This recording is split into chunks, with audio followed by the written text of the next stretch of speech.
All right, these are going to be my miscellaneous items. There are a lot of small things, but they make a big difference on not only a trip to Bolivia, but trips in general. So a good water bottle, always important. I like to bring one that offers some insulation, especially in the jungle climate. It's really hot. A cold drink of water in the middle of a long fishing day in 90, 95 degree weather makes a big difference, helps get you through the day. Pairing off of that with the hydration, I think hydration packs like this, electrolyte powder is a game changer out there. Again, it's really hot days, long days, it's physical, you're sweating a lot. So having these electrolytes on you, on the boat, make a difference. I bring at least one per day and then a few extras. You never know when you're gonna need them, but when you do, they make a difference. Koozie, keeps the drink cold after the long day. You're hanging out at the lodge, keep that beer cold with a koozie. It's super lightweight, really packable, but having a cold beer, very important on these trips. Let's see, what else do I have here? I've got some bug cream. I prefer this to bug spray. It's more packable, in my opinion, and I think more effective. For the most part, you're fishing, pretty covered up. You've got your sun hoodie on, you've got tights, shorts. Really the only thing exposed is the back of your hands and small areas of your face if you're not wearing a buff. So this lotion, really easy to apply, and it's very effective. I also bring a small stick of sunscreen. This is great for the face and back of hands as well. You can do both of these at the same time, and it works. I always bring a small first aid kit. This has the basics, ibuprofen, it's got Band-Aids, it's got NyQuil, DayQuil, Imodium, all those things just to make sure that, whatever's thrown at you, you've got at least something to help you out. A speaker, this is another good one. Less critical than some of these other ones, but it's nice, hanging out at the lodge, hanging out in the room, or even on the boat to have the speaker going, even if it's just quietly. Background music can sometimes change the setting, make things a little bit more fun. Pair of pliers, this is really important. A good pair of pliers, I think, makes a big difference on a trip like this. I always wear them on my hip all day. That way, if the guide isn't near me, or if I need to change a fly, I need to get a hook out, I've got them next to me. I'm self-sufficient, and these should last a really long time for you. Sun gloves, this is another good one. Personally, I don't fish with sun gloves, but a lot of folks do like them. They also offer protection from the line. They have a built-in stripping guard, and they keep the sun off of you. They're lightweight, they do well when wet. So for those that want to keep their hands and skin out of the sun, this is a really good option, and these do last quite a while.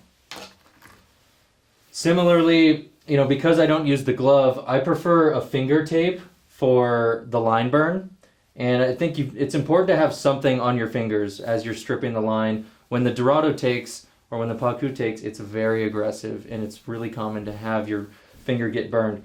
I think this is the best stuff. It's kind of a stretchy tape. You just roll it on here.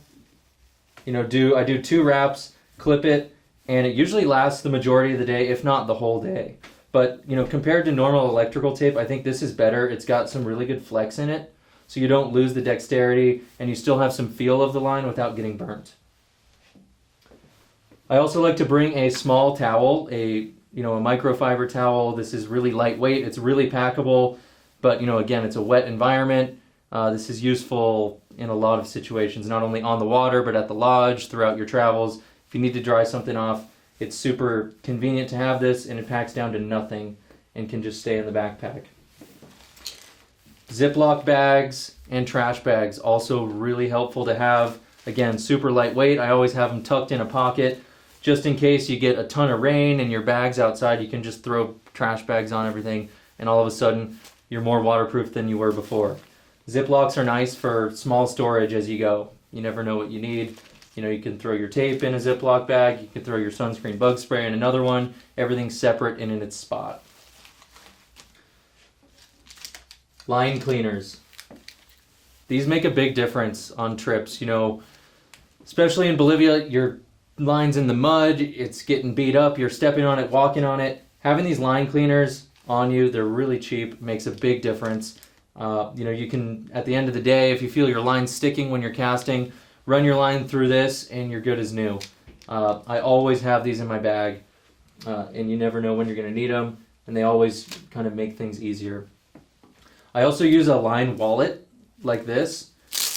Instead of bringing boxes of spare lines, I prefer this method. It's pretty easy, it's lightweight, it's compact, and I've got my extras in here, my backups, just in case I need to switch out, or if I break a line, cut a line, damage a line. I've got my backups neat and tidy in here. Let's see. Gold Bond. The jungle, really wet environment. Again, long days walking, potential opportunities for chafing. Having Gold Bond is, you're not always going to use it, but when you need it or when you want it, it's really nice. And then a headlight. This is something really important that I think everyone should bring on every trip, no matter where you're going. I keep this in my carry-on. I keep this, in my day bag. You never know when you're going to need a headlight or when you're going to need to see, but having that headlight on you and a spare set of batteries is just a really good thing, a really good idea. So now I'm going to go through what goes into my large checked bag on my way to Bolivia.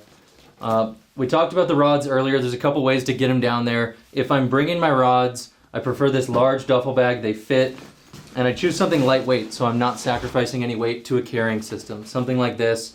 You can get a number of rods in here, I think 5 rods or so, and they are safe in here. So this goes in, fits perfectly down the side. You can pad it with clothing on the side if you feel like it's necessary. All my clothes are going in here. I do like to make sure that I have one set of fishing clothes in my carry-on, in my backpack. That way, if the bag shows up late or doesn't show, I still have clothes that I can wear on the water that I'm going to be comfortable in. All right, so here we have the complete kit ready to go to Bolivia. I've got my waterproof backpack, my carry-on that I'm going to take onto the flight. It's got my camera in there, a spare change of clothes. I've got my water bottle. I've got a couple flies. I've got my sunglasses, passport. All my essential need-to-have items are going to stay on me.